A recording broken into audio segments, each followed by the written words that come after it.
last section, the most primitive, the most remote. I've been there maybe 6, 7 times.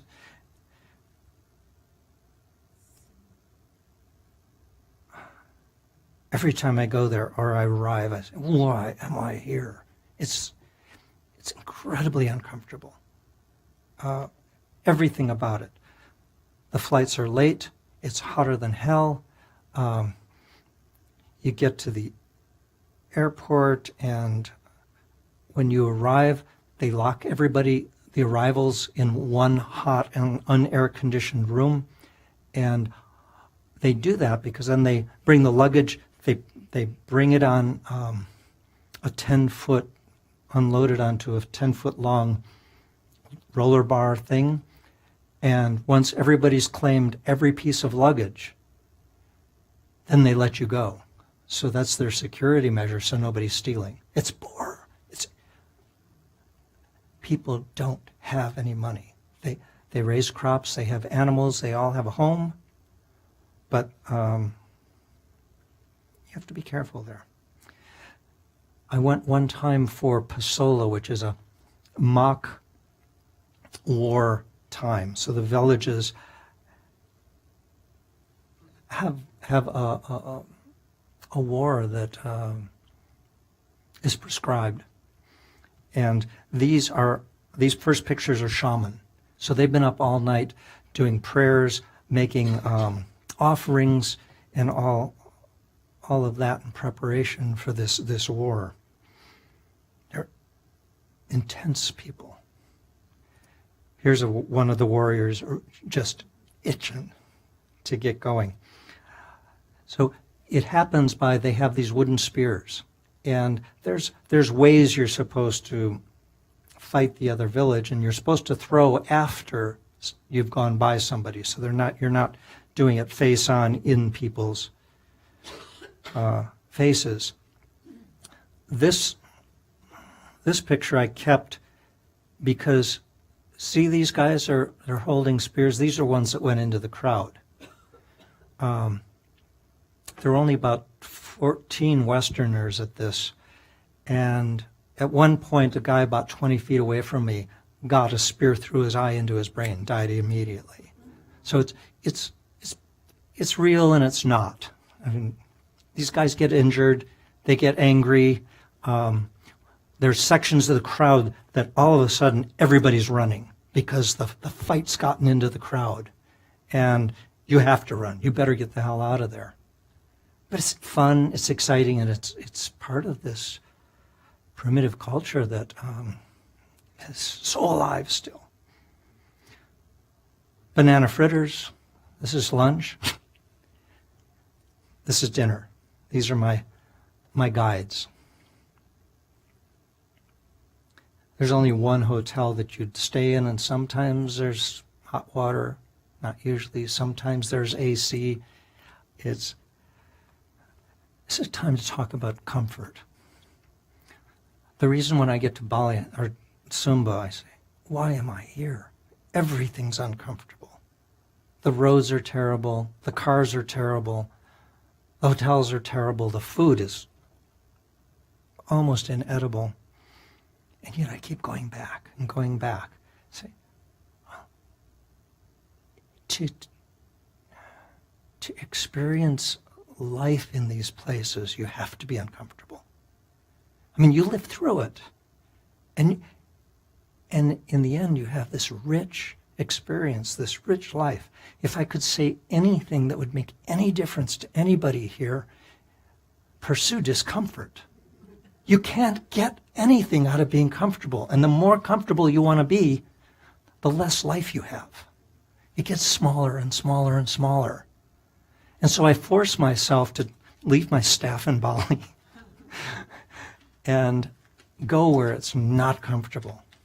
And the rewards are rich. Now back to the airport. There's one bathroom in the international airport. This is it. It just gives you a sense of discomfort. These are the villages. This is what they all look like, 10 to 20 houses, extended family. Every house has a fire always burning. That's why so many of these things are black. It takes 100 years of smoke to turn these things black. That is the center of the village.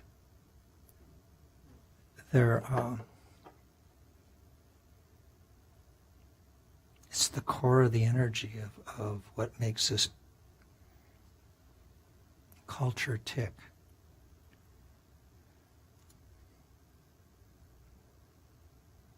Kids.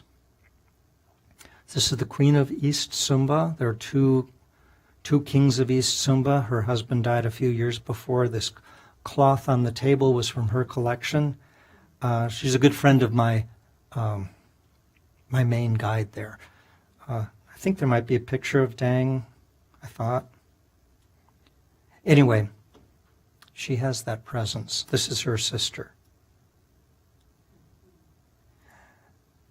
This is in the front of every Sumba house, has the collection of water buffalo that were used for festivals for when a relative dies. So there's Uncle Harry's water buffalo that was killed for his funeral party, and cousin Fred, and so they actually know who each of these horns were for what ceremony.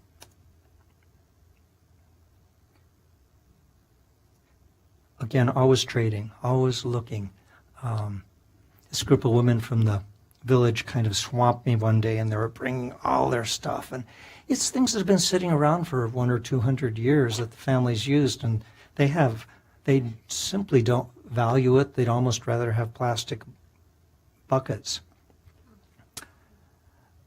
Really fun. We were all just having a riot. This woman thought she'd play a joke and brought a tin can, which they loved. They loved that, the humor and the contact. Real people. Tombstones. This is the capital city encroaching on a village. So this is as built up as the capital city gets, other than a couple hotels, and it just grows and grows and grows until it's... Sure. These are really important.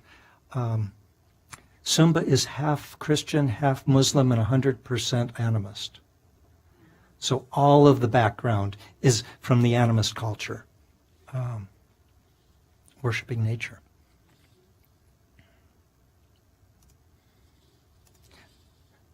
This is, come on, oops. This is Main Street. There are no, oops. Am I going to do this again? There's no grocery stores. It's just what they have to sell goes out on a cloth on Main Street in the market. The guy in the middle is Dang. He's the #1 collector in all of Indonesia for the museums for primitive art in Europe, across Europe. He's placed hundreds of pieces, the best of the best. And for some reason, he's taken me there a few times. He doesn't take anybody else. I mean, this is his territory. You just don't share that stuff. This is a piece of land that he and I bought together. I don't think you've seen these pictures, hon. It's 5 acres of beachfront. We bought it from one of the kings. This king lived in a tiny house with a 30-year-old truck, but they own 10 miles of beachfront. You can't get that. Money doesn't matter. Doesn't matter. He could be the richest guy around, not interested. We can't comprehend what that's about. These are traders waiting outside my hotel room to show me things. It gets crazy. I'll invite one over, and then another will come, and then there's 10 arms trying to show me stuff, and then time out, we start over. And then it builds up to this madness again, over and over and over. It's fun, it's crazy, and it's how it's done in Sumba. There's one of the great old, maybe 250-year-old pieces out of somebody's house. This is the last slide. I had the privilege to meet the last patriarch king of East Sumba in his village. And we could talk some. He had such a presence. And I finally asked, can I take a picture? And he said, sure. And then he disappeared. Like waiting. What happened? What did I misunderstand? Finally he comes back, and he'd gotten dressed. And you can tell, he's the man. Died a couple years later. But that's what you get for being uncomfortable. So I'll look at my notes. We're all spectacularly fortunate here to live where we live, to have the freedom and opportunity and ability to move and travel, and health care and food. You can tell. I know you guys know this. You're all brilliantly educated and well-traveled. But you don't ever want to forget. It's not so everywhere. Everybody wants to come to America. Everybody wants to come to America. It's shocking. The only response I can ever have is gratitude for this life and this life. It just, every hour of every day is filled with gratitude. The other main thing I could say is two things. We, day to day, we all live in this culture. We all have a common cultural belief in all sorts of things that we don't even recognize what we believe. And it's never challenged because we all believe the same stuff in a way. When you travel to these other places, the belief systems are so radically different. There is no logic. Everything that we explain to each other is done in terms of logic and linearity. In Bali and all these places, there's no logic. You can't talk that way. There's no understanding. The belief systems, the values that are placed on everything are so different. And what it is for me is this constant reminder of my beliefs aren't right. They're just another belief. It's just my point of view. They live in a different world, and their point of view and how they see the world is just as valid as mine. It keeps us kind of honest, and it takes away an arrogance that, a bubble of arrogance that we kind of live in, and to appreciate all these other points of view as just as valid as ours is a wonderful way to have empathy, to allow love, and to see our not major significance in the world. Nobody's right, or we all are. So, thank you again.